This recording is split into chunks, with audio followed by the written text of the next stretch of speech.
Good morning, everyone. I'm Malcolm, this is Jane, and we're here to bring a statistical lens to the discussion. Firstly, we're going to talk about, the structure of information systems and some of the developments that are happening in the statistical space. And then we're going to talk about what is currently measured at Stats New Zealand. Firstly, I wanted to introduce what we refer to as the information pyramid, and I think it's useful to keep this in mind for a few reasons. It's a really nice heuristic for understanding different types of information and how it all fits together.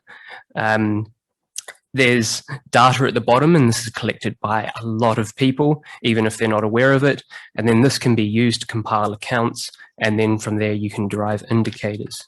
Accounts are often highly aggregated, often at the New Zealand level, and so a lot of people find them interesting but not useful. And I think for that reason, it's really important to situate yourself in the information pyramid so you know both what data you do produce and what your data needs are.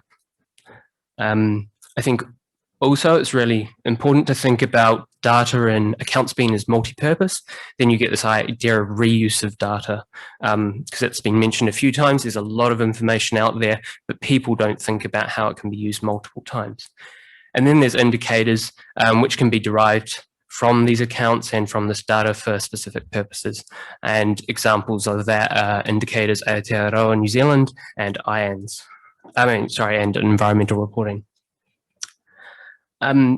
For the rest of my brief section, I'm going to talk about accounts and what's happening in the statistical community internationally.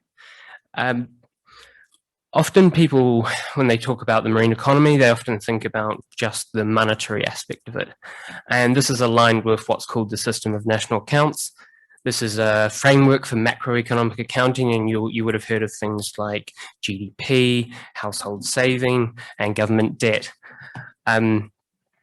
However, there's been a lot of issues associated with this when you only focus on that criteria. And so going back to, say, 1987 with the Brundtland Report on Sustainable Development, and then Rio 92, there was a lot of emphasis on trying to have information and data that would complement this framework at a macro level, admittedly.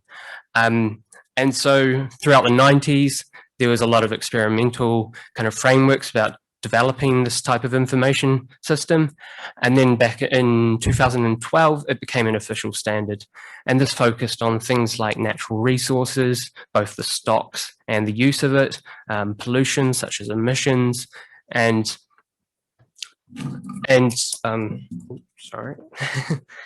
and also the transactions that people have in place around trying to influence the economy, and that's things like taxes, subsidies, and environmental protection expenditure. Earlier this year, there was a new accounting framework that became an official UN standard, and that was the ecosystem accounting framework. And this really focused on ecosystem extent and condition. And this filled a very important gap. In some ways, it's still a work in progress. And particularly in the marine environment, the conceptualization of an ecosystem is very difficult, particularly once you get past a certain depth. Trying to understand what an ecosystem is, it becomes very difficult as a statistical object. In terms of what information these frameworks can provide, we have the value and volume of natural resources, the use of natural resources, and so this is things like material flow accounting. We have emissions. The most prominently produced of that is greenhouse gas emissions. It's a lot more difficult to get information on emissions to water, and in particular, those that end up in the marine environment. There's economic transactions, as mentioned, around taxes and subsidies, and then most recently, it's extent and condition.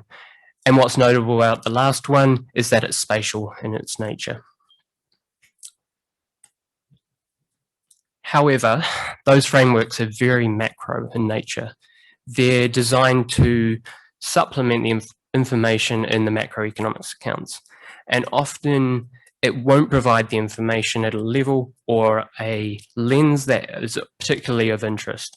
And for these reasons, there's a whole lot of supporting documentation about applications and extensions. One of particular interest is things like carbon footprints.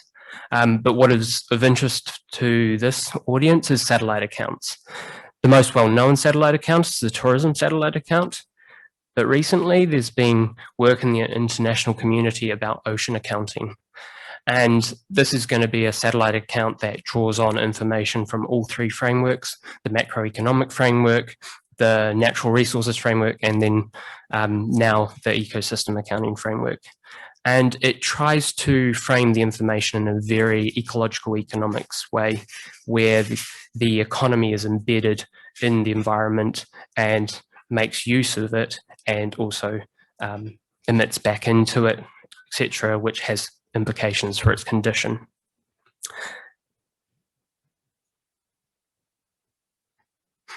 For the most part, they've designed it so a lot of the information can be pulled directly from accounts, just having a slightly different cut on it.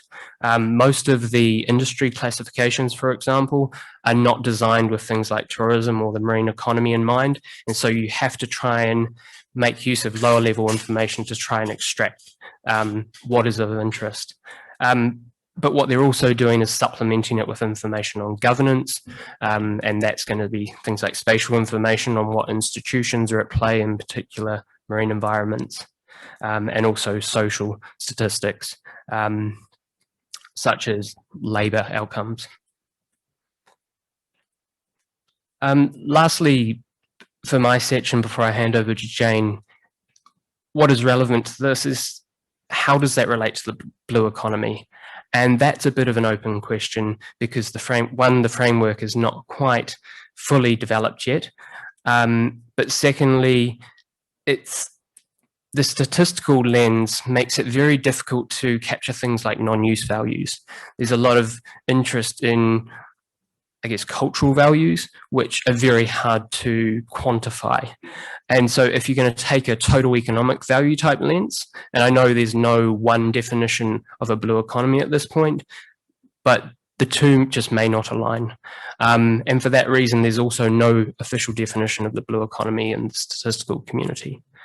And so I think what is quite important is to differentiate between the information system that can provide a type of infrastructure for decision making and differentiate that from the actual decision making frameworks. Because I think they're quite different things, but we need to understand how they relate to each other.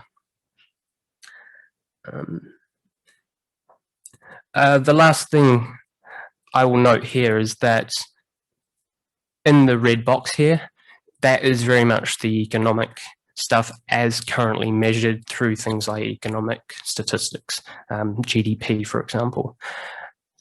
They are far more developed, those statistics, in part because of the age of the framework. It goes back to post-World War II, whereas these environmental frameworks are a lot newer.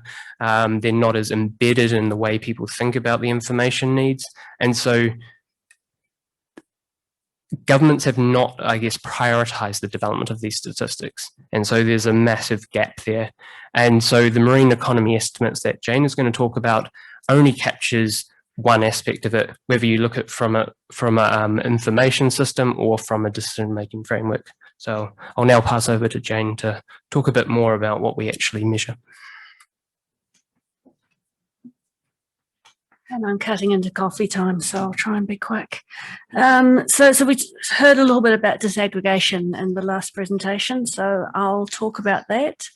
But I'll just stress that this account is relatively simple and easily repeatable, which means that any changes are likely to be real changes and not changes in the way we do things.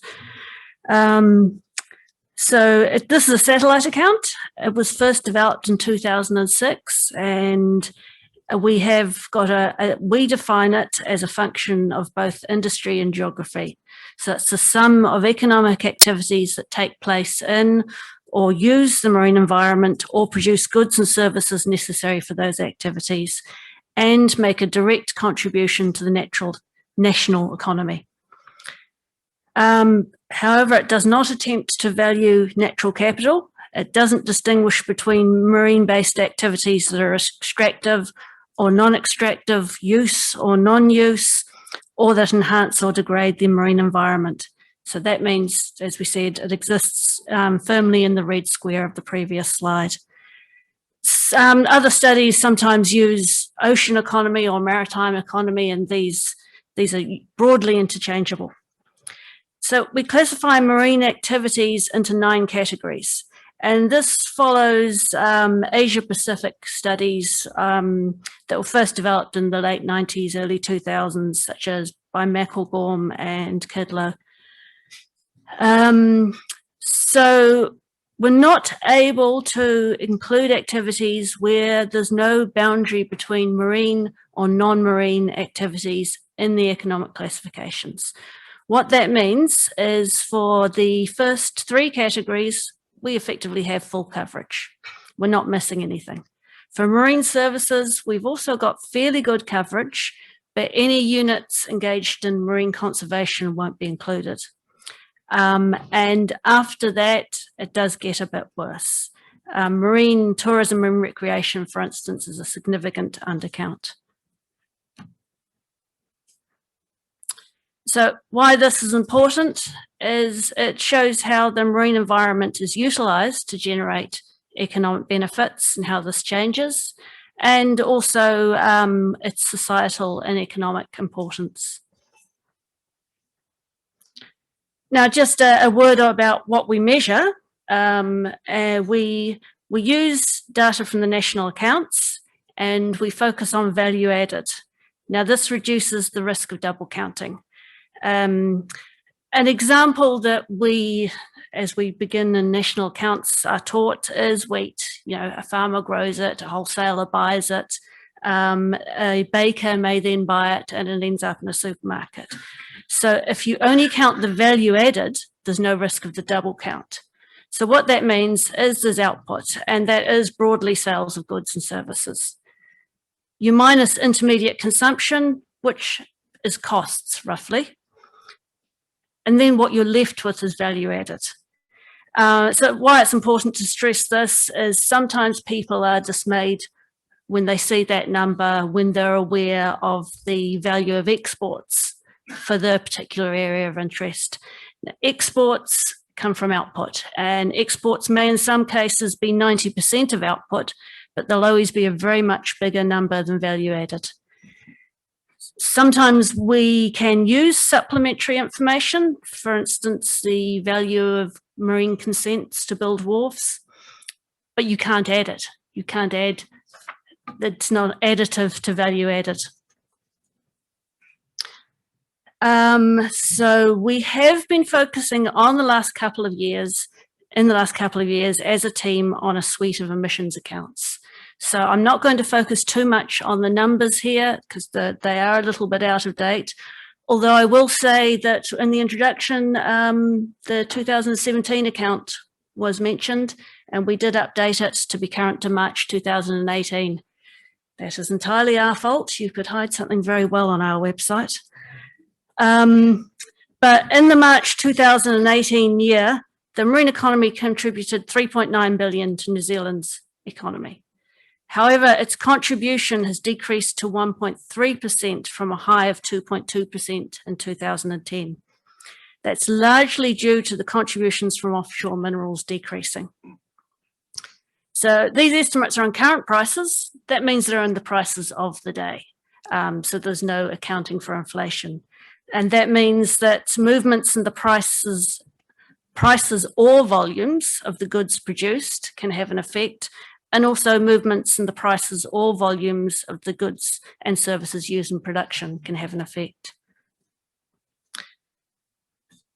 Very, very quickly, as an example, if your organisation or interest is in shipbuilding, you're covered.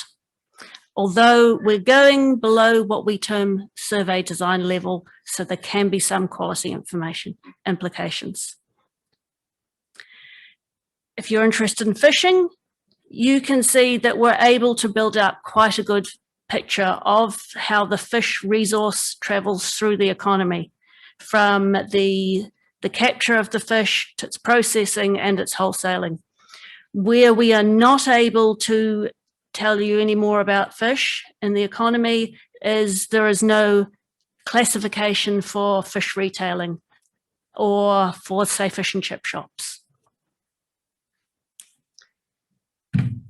So, coming to marine tourism and recreation, this is a substantial underestimate.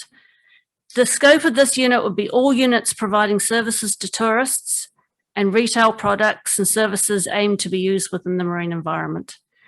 It's not been possible to identify this with the exception of marine equipment retailing. That is the sole classification we're able to measure. Water passenger transport, however, is included within the shipping category. So quite a lot of movement of tourists will be in there. Now, just to explain this slide, we have a business register, which is like a phone book. All businesses that are economically significant are in there. I got on and I did a keyword search, and I just looked for fishing, whale watching, jet ski, scuba, and units engaged in those activities or having those keywords in their unit name are across all those, across that entire list in black. But obviously, scenic and sightseeing transport, that could be a fishing charter, whale watching, but it could also be a jeep tour or a guided walking tour. There are registers that do exist, such as the Adventure Tourism Register, and if you take a boat out, you need to be in survey, so there's Maritime New Zealand's register. However, this is what's called a bottom-up rather than top-down approach. It's very resource intensive and it's not easily repeatable. And if there's any coverage or compliance issues, then that adds to what would be, the difficulty essentially. Marine tourism, however, will be within the tourism satellite account. And just to put that in scale, total tourism contributed 16.4 billion or 5% of GDP in the March 2020 year. However, marine recreation would go a bit beyond the recreation in the tourism satellite account, as some marine recreation is done within the 40K limit, the 40K trip limits that the TSA considers. So the fish monetary stock account this is not a satellite account. This falls within the central framework. Again, I won't talk too much about the numbers. This methodology has been around for a while. Our framework states that where possible, asset values of natural resources should be used based on market transactions. So most of New Zealand's commercial fish resources are available for trading under the quota management system. This provides our market value. Sorry? 2 minutes. Okay. Asset values. So we can use asset values. We have the quota transaction and the annual catch entitlement.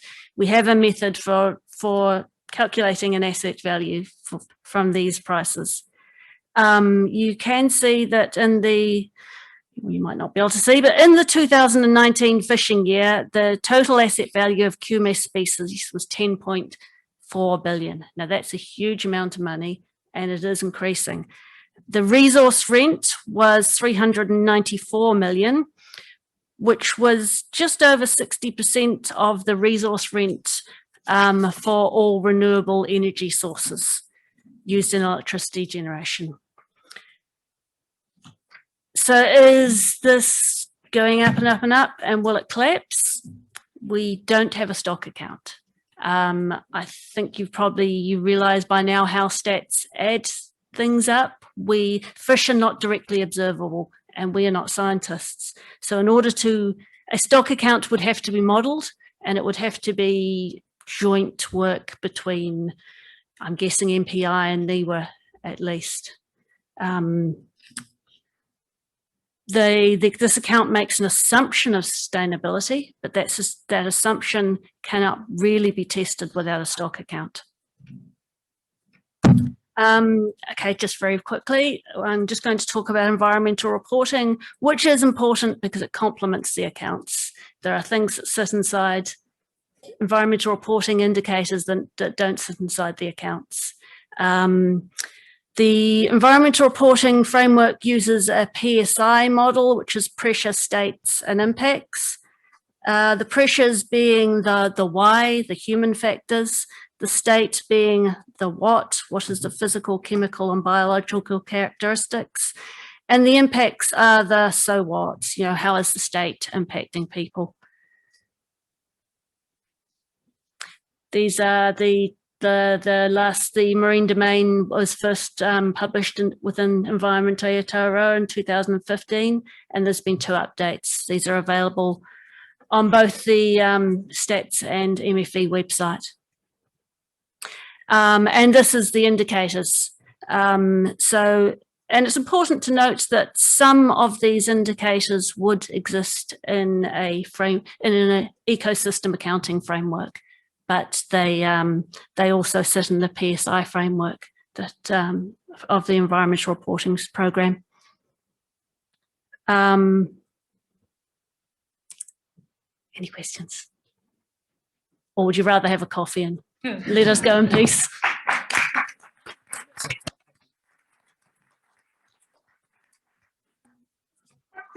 Yeah, sorry, I think it's important. Thank you. Kia ora. Sorry to put you on the spot, but it's about non-use. So obviously a lot of the pricing is about use. How close are you to being able to price non-use? And is there anything as a group that we can do to help you get there? Because frankly, it's really, really important that we're able to price non-use. Thank you. Just very quickly, and Malcolm's the better one to answer this, but often non-use pricing represents an opportunity cost to industry. So you do have to be quite careful approaching it. I mean, this is a big question in the statistical community. And in the recent ecosystem accounting global consultation, which led to a framework being created, this is the most contentious issue. Sorry, my microphone's here and I'm trying to look at you. There was very little agreement on it, mainly between what is observable and statistical and what has value. And so there's this difference between what is statistical infrastructure and what is an evaluative account. And there's no consensus at this point. And what the compromise is that the valuation aspects of ecosystem accounting were not made a statistical standard. And so there's the flows that underpin them that are considered part of the framework, but there's no, I guess, official methodology for it. And I'm not sure if there ever will be. And so it may be that something that people have to do beyond what is statistical. And I think that's why it's important to differentiate between statistical frameworks or information frameworks and decision-making frameworks, where you can, I guess, impose your own value system, because there's no really objective way to assess ecosystem values, I guess, to a large extent. Hi. Yep. Thanks heaps for the presentation. It was really good. One of the things you touched on is the fact that a lot of the industry sectors are really highly aggregated. And you mentioned that it's really interesting, but when you get down to nitty gritty, it may not be so useful. How willing is Stats New Zealand to work with, say, government agencies or other bodies to disaggregate that data and present it in a format that would be usable? So in terms of disaggregation, we do have an industrial classification that has 500 classifications. So it's still a big classification. In terms of could we do this work? Yes, we could. Would we? There's our boss sitting over there. He's glaring at me now. So